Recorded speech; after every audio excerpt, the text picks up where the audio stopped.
Have you ever just stopped, looked at the absolute mountain of projects you've got going on, the million browser tabs open, the half-finished to-do lists, and just thought to yourself, what am I actually doing here? Yeah, me too. So today, let's try and connect some dots in my own little universe of chaos. You know, it always starts with this feeling. That frustrating moment when a goal that felt so solid, so crystal clear, just, well, it evaporates. It's like your brain gets a factory reset overnight and you wake up feeling completely lost all over again. And that right there, that's the heart of the problem for me.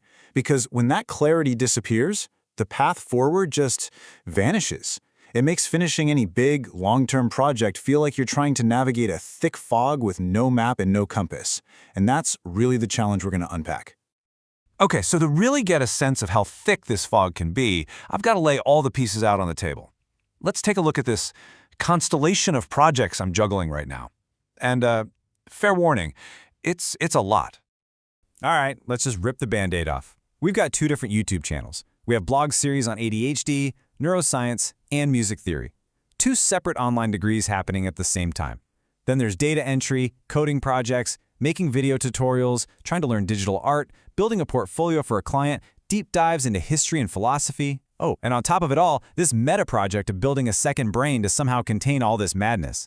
Kinda looks like a mess, doesn't it? Which brings us right back to that big question. Is there some kind of master plan hiding in here? Or is this really just a random collection of hobbies and tasks that don't connect at all? What's the thread that ties all of this together?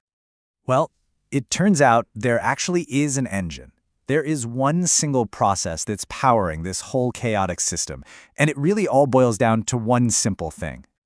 The one thing that connects everything, from writing Python code to reading about neuroscience to drawing a picture, it's the simple act of learning. It's not really about becoming an expert in any single one of these things. It's about the process of understanding, of wrestling with new ideas, and then trying to document that whole journey.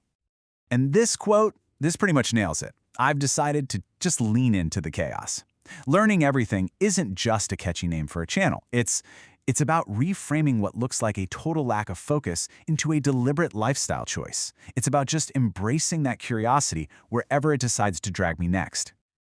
Now, you can't just live in that kind of beautiful chaos without some kind of support structure, right? So I've had to build a digital toolkit, a really specific set of tools that don't just store information, but actually help me make sense of it all. Okay, first up is Obsidian. The best way to think about it is like a digital garden. It's where I can throw all these scattered notes from completely different worlds, ADHD, statistics, philosophy, and I can literally build bridges between them. It's designed to help me spot those hidden connections and slowly weave together this web of knowledge that I call my second brain.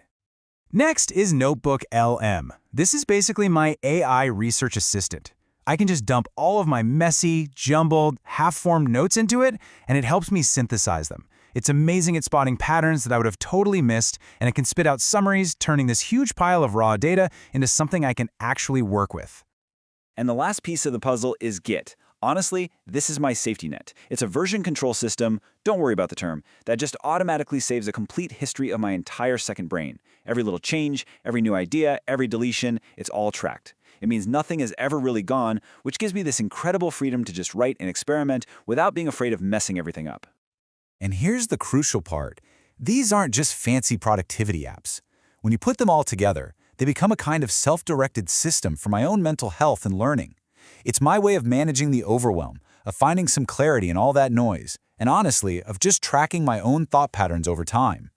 But look, having the right tools is only half the battle. To actually get through the day-to-day, I needed a real framework for making decisions, a kind of personal operating system to help me manage my energy and my priorities. So, I came up with this system. I categorized my work not just by how urgent it is, but by the kind of energy it takes.